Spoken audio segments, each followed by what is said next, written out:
বগুড়া 6 না না, ওই যে কি একটা ভাষা বলে বগুড়া 6,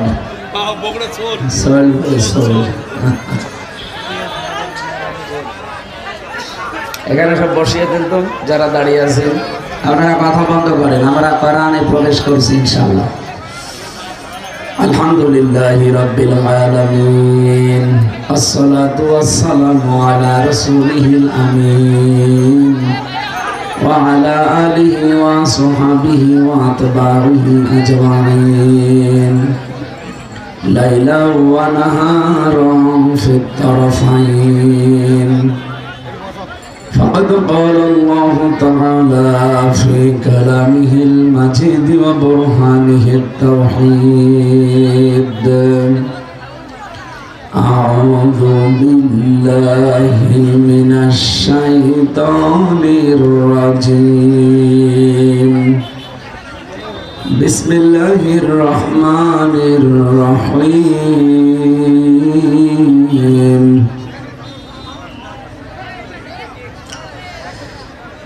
إنا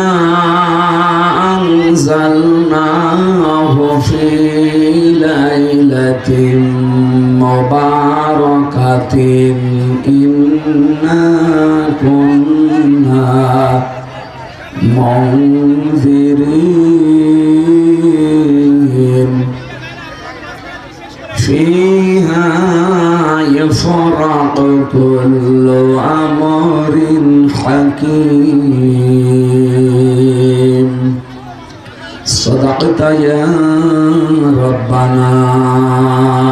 বগুড়ায় জন্ম শহীদ জিয়াউর রহমান। নামটা শুনলে শহীদ শব্দ আগে আসে। এই কথা বললেন না কেন? বগুড়ার নাম বাংলাদেশে কেউ যদি নাও জানে, অনেকে জানে, সবাই এটাকে চেনে শহীদ জিয়ার কারণে। বাংলাদেশে আরো বহু মানুষকে জিয়াউর রহমানের মতো মেরে ফেলা হয়েছে, তো তাদের নাম শুনলে মানুষ শহীদ জিয়া বলে না। আপনি আজ পর্যন্ত শুনেছেন যে কেউ বলেছে যে শহীদ বঙ্গবন্ধু? এই কথা বলেছে ওনারে ওইভাবে মারা ঠিক হয়নি, হয়তো অন্যভাবে মারা যেত। কি কথা বলছে না?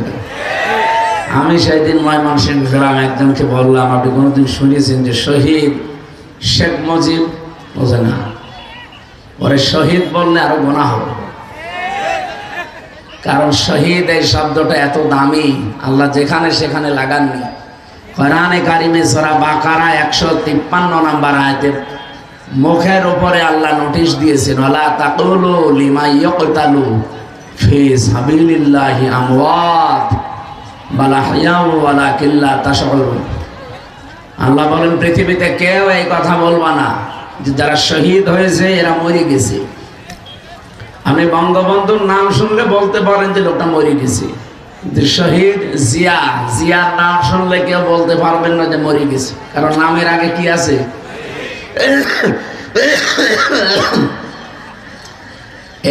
এটাকে আমি নিষেধ করলাম? বলেন তো। আল্লাহ বলছেন বলবা না যে শহীদ যারা হয় তারা মরে গেছে, বরং তারা জীবিত, কিন্তু তোমরা টের পাও না। মুখের পরে মানুষ যেহেতু ধারণা করতে পারে, মানুষ ধারণা করে কি দিয়ে? অন্তরে। কিসে ধারণা করে? অন্তরের উপরও আল্লাহ নিষেধ করেছেন, ওয়ালা তাহসাবান্নাল্লাযীনা কুতিলু ফি সাবিলিল্লাহি আমওয়াতা বাল আহইয়াউন ইনদা রাব্বিহিম ইরযাকুন। সূরা আলে ইমরান 169 নম্বর আয়াতে আছে, ধারণাও করবা না যারা শহীদ হয়েছে এরা মরে গেছে। না, এ ধারণা করাও জায়েজ নেই। এ ঘোষণা কার বলেন তো? আরো জোরে বলেন। কেন? ইনদা রাব্বিহিম ইরযাকুন, তারা রবের কাছে খাবার পাচ্ছে, আল্লাহ নিজে তাদেরকে রিজিক দিচ্ছে। ঘুমিয়ে থাকলে খাওয়া লাগে? আরো জোরে বলেন। মানুষ জেগে থাকলে খাওয়া লাগে। এই জন্য শহীদ যারা হয় এরা ঘুমিয়ে যায় না। আলহাজ মোশাররফ হোসেন এখন যদি মারা যান, যদি ঈমান নিয়ে মরতে পারে, কবরে দিয়ে দেবেন, ঘুমিয়ে পড়বে, কিয়ামত পর্যন্ত ঘুমাবে। সিংহায় ফৎকার দিলে ওই দিন আল্লাহর দরবারে উঠবে জবাব দেওয়ার জন্য। এই শেষ, এর আগে পরে আর কিচ্ছু নেই। তাও ঈমান নিয়ে মরা লাগবে। কি নিয়ে? বলেন বলেন। কিন্তু শহীদ যারা হয়ে যায় এ মানুষগুলো ঘুমায় না, যেহেতু জেগে থাকলে খাওয়া লাগে, আর খেলে রক্ত গোশত মাংস তৈরি হয় না, আল্লাহ নিজে তাদেরকে খাওয়ায়, এগুলো তাদের শরীরে তৈরি হয়। হযরতে হামজা তার প্রমাণ। তিনি শহীদ হওয়ার 30 বছর পরে তার কবর একবার ভেঙে গিয়েছিল, মদিনায় ঢল হয়েছিল ব্যাপক আকারে। ছোটবেলায় তারা যারা যুদ্ধ করেছিল এখন তারা মুরব্বী হয়ে গেছে, খোঁজ খবর নিয়ে দেখতে দেখতে যেয়ে দেখে হযরতে হামজা 30 বছর আগে উহুদের ময়দানে যেখানে যেখানে তাকে আঘাত করেছিল কাফেররা, ওই জায়গা দিয়ে এখনো ফিনকে দিয়ে রক্ত বের হচ্ছে। বলেন তো, উনি 30 বছর যদি খাবার না খাবে তাহলে শরীরে রক্ত পেলে কোথায়? বলেন। এই জন্য শহীদ জিয়া এই শব্দটা আমরা নিজেরা বানাইনি, অবশ্যই এটা চলে আসতেছে অনেক দিন। ওনার ইন্তেকালের পরে এই শব্দটা তার নামের আগে পরে লেগে গেছে, তাকে মেরে ফেলা হয়েছে। বঙ্গবন্ধুর নাম বললাম এ কারণে যে তার নামও আমরা শুনি কিন্তু কেউ শহীদ বলি না, বলি তাকেও তো মেরে ফেলা হয়েছে। শহীদ হওয়ার জন্য কিছু কাজকর্ম আল্লাহর পছন্দ হওয়া লাগে। ওয়ালিয়ালামাল্লাহুল্লাযীনা আমানু ওয়া ইয়াত্তাখিযা মিনকুম শুহাদা, সূরা আলে ইমরান 140 নম্বর আয়াতের মাঝের অংশে আছে। তোমাদের ভেতরে আল্লাহ দেখেন যে কার ঈমান এবং কোন মানুষকে আমার আল্লাহ তার জীবন যৌবন পছন্দ করে, তাকে এমনি মরণ দেয় না। আমি বললাম না, আলহাজ মোশাররফ মারা গেলে যদি ঈমান নিয়ে মরেতে ঘুমিয়ে থাকবে, আর শহীদ হয়ে মরলে আল্লাহ খাওয়াবে। এই জন্যে আল্লাহ যাদের ঈমান এবং তাদের যৌবন পছন্দ করে এই মানুষটাকে আল্লাহ এমনিতেই মরণ দেয় না, শাহাদতের মরণ দিয়ে ধন্য করে। সুতরাং উনি যে সমস্ত কাজ কারবার গুলো করেছিলেন আপনারা জানেন। মসজিদে নামিরা একটা মসজিদ আছে, যেহেতু হজ করেছে আমরা যেখানে যারা বসে আছি সবাই হাজি। আরাফাতের ময়দানের পাশে এটা কাবা শরীফের ইমাম। আমি 16 সালে নিজে শুনেছিলাম, উনি দোয়া করছিলেন, খুতবা দিতে গিয়ে আরবিতে বলছিলেন শহীদ জিয়াউর রহমান, এই নামটা উচ্চারণ করে উনি আরবিতে একটা দোয়া করলেন পরে যে আল্লাহ তার মাথার উপরে কুদরতের ছায়া বৃদ্ধি করে দাও। চিন্তা করলাম এ দোয়া উনি করে কেন। পরবর্তীতে নিম গাছ আছে না আরাফাতের ময়দানে, ওটা লাগিয়েছে আপনাদের এই বগুড়ার শহীদ জিয়া। যেহেতু লক্ষ লক্ষ মানুষেরা এই নিম গাছের ছায়া পায়, আমি নিজেও তো বসেছিলাম, কি শান্তি ওই জায়গায়। বিশাল এরিয়া পড়ে আছে, হাজার হাজার লক্ষ লক্ষ গাছ লাগিয়ে উনি অমর হয়ে আছেন। আজ শুধু বাংলাদেশের হাজি, সারা বিশ্বের যত হাজি যায় সব ওই নিম গাছের নিচে। আমরা যেহেতু চিনি জানি তার নাম, এই জন্য দোয়া করি। অন্য দেশের লোক কি দোয়া করবে? তারা ওই যে ওখানে লেখা আছে সাজারাত জিয়া, আমরা নিম গাছ বলি, ওটা জিয়া গাছ বলে। দোয়া করে এই বলি আল্লাহ এই ছায়াটা, এই মরুভূমির ভেতরে উত্তপ্ত জায়গা যেখানে 42 এমনকি 45-50 ডিগ্রি সেলসিয়াস চলছে, মাটি পুড়িয়ে মনে হয় তামা হয়ে যায়, এইরকম জায়গায় একটু যদি ছায়া পায় কত শান্তি লাগে জানেন। এই জায়গায় ওনার গাছ লাগানো, ওনার হাতের গাছ, কিয়ামত পর্যন্ত এই গাছের চারা থাকতেই থাকবে। আর উনি কিয়ামত পর্যন্ত আল্লাহর কাছে এই বান্দাদের দোয়া পেয়েই থাকবে। আরাফাতের ময়দানে দোয়া কবুল হয় আমরা জানি। এই প্রথম নাম্বারে সেই জায়গা। আমার বগুড়াতে না, শুধু যেখানেই যাই এমনিতেই মন থেকে শহীদদের জন্য আমি দোয়া করি। বিশেষ করে 24-এর 5 আগস্টের আগ পর্যন্ত যারা শহীদ হয়ে গেল এদেশে, শহীদ আবু সাইদ, মুগ্ধ, রায়হান, ইয়ামিন, ফয়সাল সহ 2732 জন মানুষকে, ভাই যে বলছিলেন ফ্যাসিবাদী, আসলেই ফ্যাসিস্ট। আমিও আয়না ঘরে 10 দিন ছিলাম, মিনিটায়। কি যে কষ্ট দেয় ওরা। আমি তো তাও ছোটটায় ছিলাম, ব্যারিস্টার আরমান ভাই ছিল বড়টায়। ওরা এরকম চেয়ারে বসিয়ে দেয়। আপনারা যে চেয়ার এখন দেখছেন ওটা কারেন্টের শর্ট দেওয়া চেয়ার, ওটা এইভাবে খালি কাঁপে। আর আমাদেরকে যেটা বসিয়েছিল ওই চেয়ার কাঁপে না, ঘরে। হাত আর পায়ে ওরা ক্লিপ লাগিয়ে দেয়, গলার সাথে বেড লাগিয়ে দেয় যেন নড়তে না পারে। একটা মেশিন আছে ওদের কাছে, ওটা নিয়ে এসে এই আঙ্গুলের কাছে, হাতের আর পায়ের কাছে ধরে, এমন মাপ করে মেশিন বানানো, শুধু একটা টিপ দেবে, একবারে আপনার এই নখগুলো খুলে চলে আসবে। নখ খুলে ফেলেন তো দেখেন ফিনকি দিয়ে রক্ত বের হবে। কি কথা বলছেন কেন? শুধু রক্ত বের হইলে যদি ছেড়িয়ে দেয় তাও তো হয়, ওর ওপরে পাতলা লবণ ছিটিয়ে দেয়। আর ওই যে চেয়ারের উপরে বসিয়ে একটা টিপ দেবে শুধু সুইচে, 1 মিনিটে 120 বার ধরবে। তাহলে সেকেন্ডে কয়বার? 2 বার। আপনার মাথার ভেতর আল্লাহ এমন কিছু সূক্ষ্ম জিনিস দিয়ে রেখেছেন, আমরা দেখেছি বিজ্ঞান, এখানে কম্পিউটার ভিড়ান, আমি দেখাবো আপনাকে। ফ্রন্টাল লব আছে, অক্সিপিটাল লব আছে, প্যারাইটাল লব আছে, সেন্সরি কর্টেক্স আছে, মোটর কর্টেক্স আছে, ল্যাব আছে, এরকম 70,000 জিনিসে মাথার ভেতরে। এই যে মগজগুলো দেখতে পান, এত সূক্ষ্ম সূক্ষ্ম তার দেওয়া আছে এখানে, পুরা শরীর কন্ট্রোল করছে এখান থেকে। এগুলো ঝাঁকানি লাগে। 1 মিনিটে যদি 120 বার আপনাকে ঘোরানো যায় চেয়ারে বসে, 1 মিনিট পরে মনে হবে আমি 2-3 দুনিয়া দেখতে পাচ্ছি। যেহেতু রিমান্ডে অধিকাংশগুলো হিন্দু অফিসার পেয়েছিলাম, ওরা তো আর আল্লাহ রসুল বিশ্বাস করে না, তখন এই কথা বলতো যে কেমন লাগছে এখন আপনি 2-3 দুনিয়া দেখতে পাচ্ছেন না? হ্যাঁ দেখতে পাচ্ছি। বলে আপনাদের তো, আপনাদের আল্লাহ, আপনাদের নবী, আপনাদের মাওলানারা তো এই কথা বলে যে মরে গেলে নাকি 10 দুনিয়ার সমান জান্নাত পাওয়া যাবে, এবার 10 দুনিয়া দেখতে পাচ্ছেন। এই কথাগুলো ওই সময় শোনায়, কেমন লাগে বলেন তো? আমি এই কথাগুলো এখন বলছি, অথচ এটা আমার ফেস করা লেগেছে। বাস্তবে যে কত কঠিন অবস্থা ছিল, আমি এখন নিজেই আমার কেমন যেন শিউরে ওঠে শরীর, যে আমি এরকম জায়গায় ছিলাম। 3টা বছর ওরা এই ফাঁসির কন্ডেম সেলের ভেতরে 24 ঘন্টা তালা লাগিয়ে রাখত। সম্মানিত বগুড়াবাসী, শহীদ জিয়াউর রহমানের জন্য আমি মন থেকে দোয়া করছি, আল্লাহ যেন তাকে শাহাদতের সর্বোচ্চ মর্যাদা দান করে, তার জীবনের যে ভালো কাজগুলো আছে আল্লাহ যেন কবুল করে। মানুষ হিসাবে অন্যায় কম বেশি সবার আছে, আল্লাহ যেন নিজ গুণে মাফ করে দেন।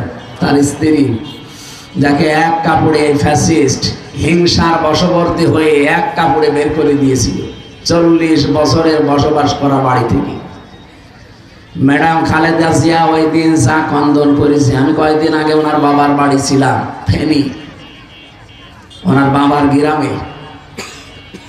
ওখানে গিয়ে দোয়া করেছিলাম যে আপনার ফেনীর জামাই শহীদ জিয়া, আর এটা তো তার শ্বশুর বাড়ি। ম্যাডাম খালেদা জিয়া ওই দিন যা কন্দন করেছিল, তামাম দুনিয়া কেঁদেছে তার কান্না দেখে। আর এই রাক্ষসী মহিলা বসে বসে হাসতেছে। তামাম দুনিয়া যেখানে এনার কান্না দেখে কন্দন করে, আফসোস করে, আর ও ভিডিও দেখে দেখে হাসে। গতকালকে আমি সাতক্ষীরা ছিলাম, কত মানুষের বাড়ি ঘর বুলডোজার দিয়ে একেবারে মাটির সাথে মিশিয়ে দিয়েছিলেন। পৃথিবীতে যতটুকু করবেন অতটুকু আপনার উপরে আল্লাহ শোধ নেবে, তারপর আপনার মরণ হবে। 13 সালে আপনি ভেঙেছিলেন, মাত্র কয় বছরের ব্যবধানে এখন দেখেন আযাবুল বুলডোজার নাজির হয়েছিল। এই ফেব্রুয়ারির 5 তারিখে আযাবের নাম কি? আযাবুল বুলডোজার। একেবারে মিশিয়ে দিয়েছে মাটির সাথে। এটা শুধু মিশিয়ে শেষ করে দিয়েছে, ঝামেলা যারা করেছিল এর পরবর্তীতে অপারেশন ডেভিল হান্ট আরম্ভ হয়েছিল। এটা আর একটা গজব। যৌথ বাহিনী এটা আরম্ভ করেছিল। যৌথ বাহিনী দেখলে মুমিন যারা তারা খুশি হয়, যারা নিরপরাধ মানুষ তারা খুশি হয়, আনন্দ পায়। আর যারা খুনি, যারা জালেম, যারা দুর্নীতিবাজ, এদের সবচাইতে বেশি ঝামেলা হয়। এই জন্যে ফেব্রুয়ারির 5 তারিখের পর থেকে ডেভিল হান্ট চলছে, শয়তানের খোঁজে। এটা মুমিন যারা, নিরপরাধ যারা, তাদের কোনো চিন্তা আছে?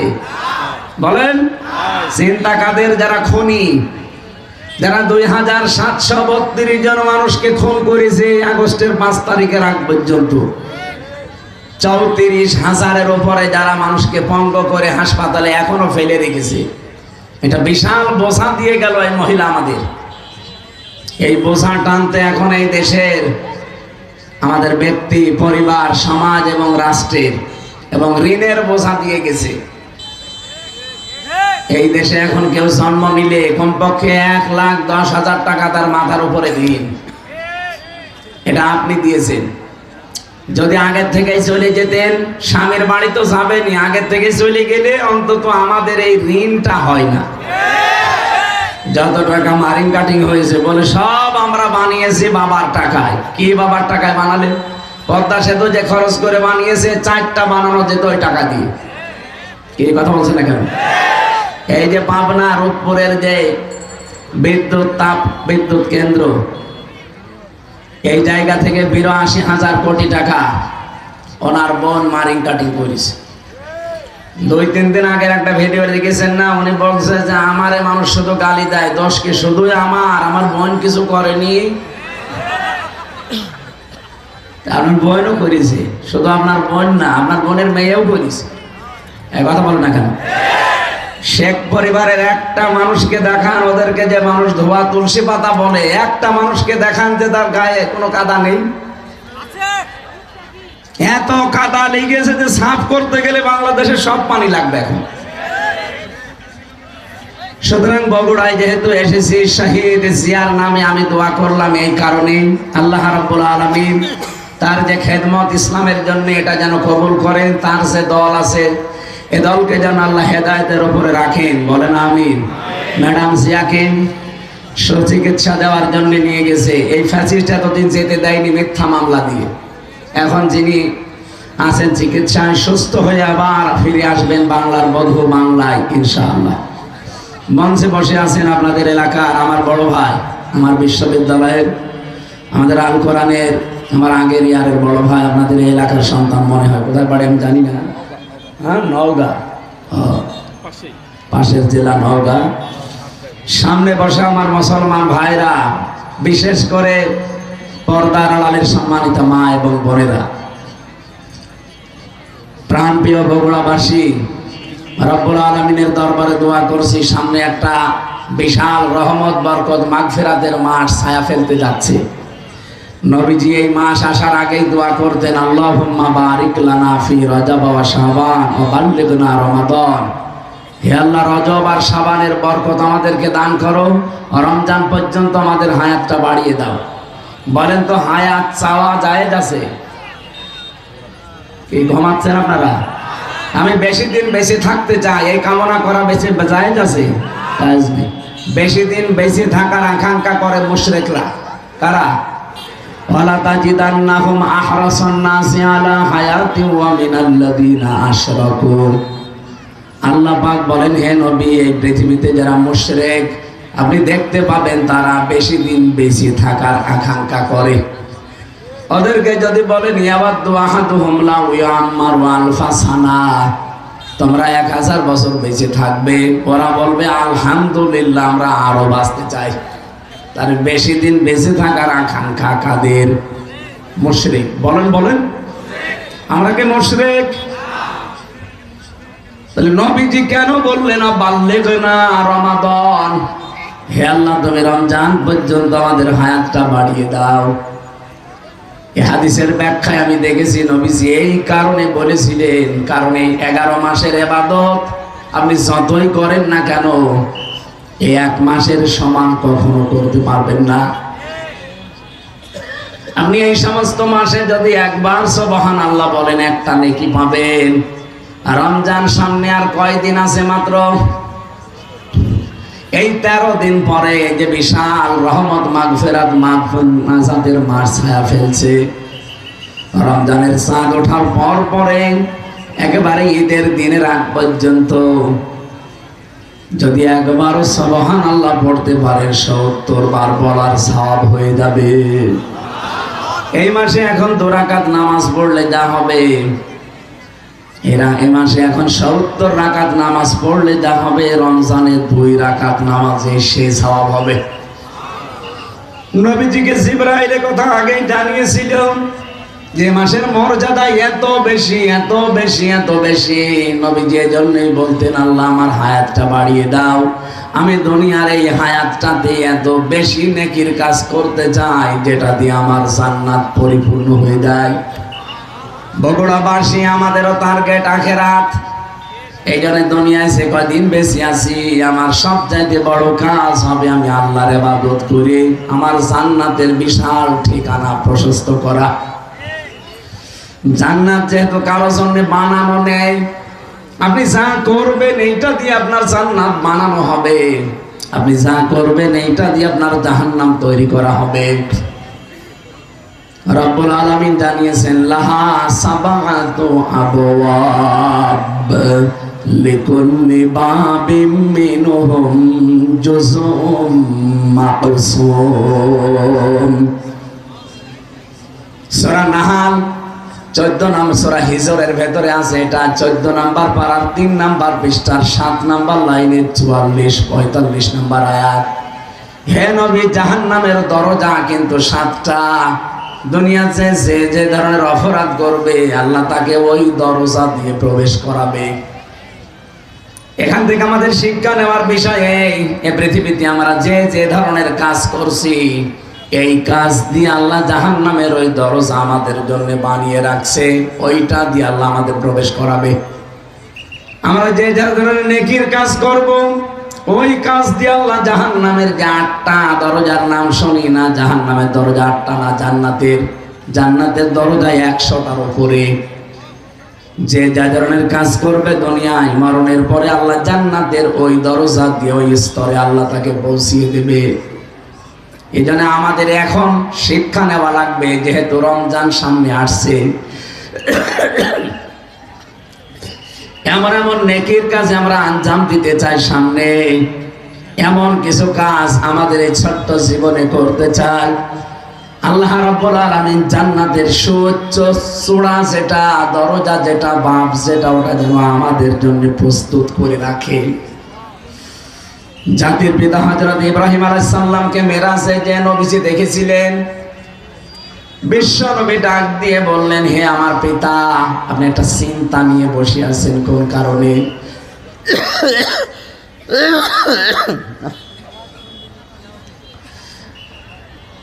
আমাদের জাতির পিতা যিনি হযরত ইব্রাহিম আলাইহিস সালাম, এটা আমার আল্লাহর বানানো, আর আমাদের বানানো যেটা, ওটা তো এখন ভেঙে চুরে শেষ।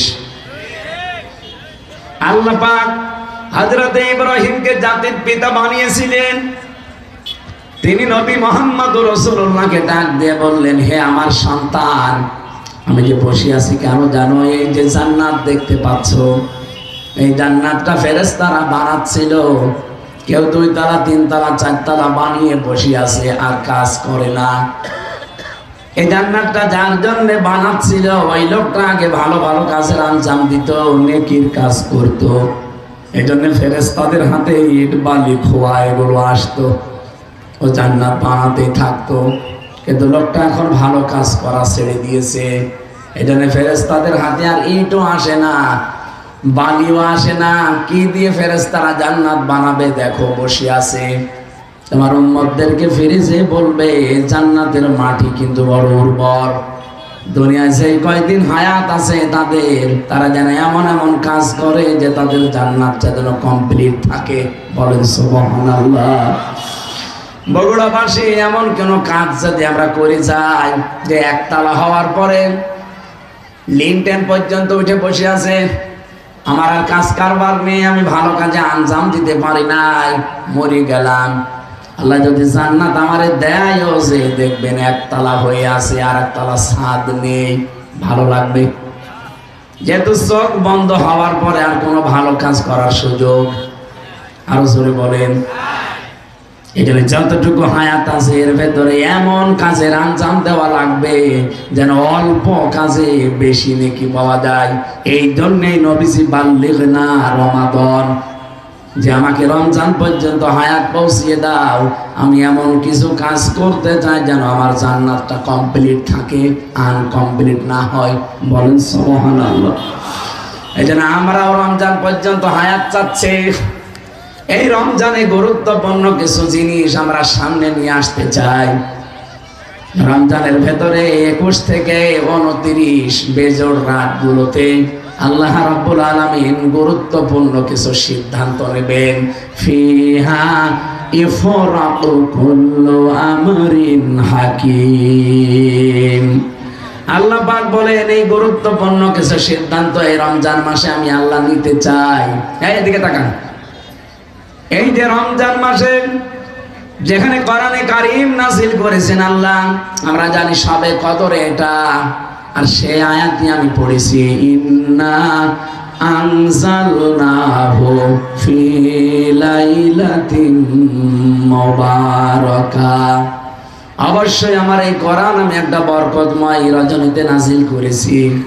ইন্না কুন্না মুনজিরিন, অবশ্যই আমি আল্লাহ নিজেই এর সতর্ককারী। বলেন সুবহানাল্লাহ। এটা বাংলা অর্থ বললাম, এবার আমরা তাফসিরে যাচ্ছি। সূরা দুখানের আয়াত। কোন সূরা? এটা ক্লাস চলছে, জবাব দেন কোন সূরা? দোকান মানে ধোয়া। দোকান মানে কি? তার মানে বাংলা যেটা, এই যে বিড়ি, বিড়ির নামে একটা সূরা আছে। বিড়ি যারা খান তারা এখন চিন্তা করবেন যে কোনো অসুবিধা নেই, আমার নামে সূরা আছে। সূরা দোকানের ভেতরে 3 এবং 4 নাম্বার আয়াতে আল্লাহ প্রথমে কোরআনে কারীমের কিছু মর্যাদার কথা তুলে ধরেছেন। হামিমুল কিতাবিল মুবিন। হামিম এটা নবীজির নাম, কোন তাফসীরে আছে।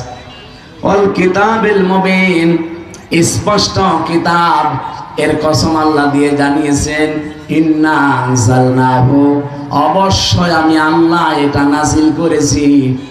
তাহলে এটা নাযিল কর্তাকে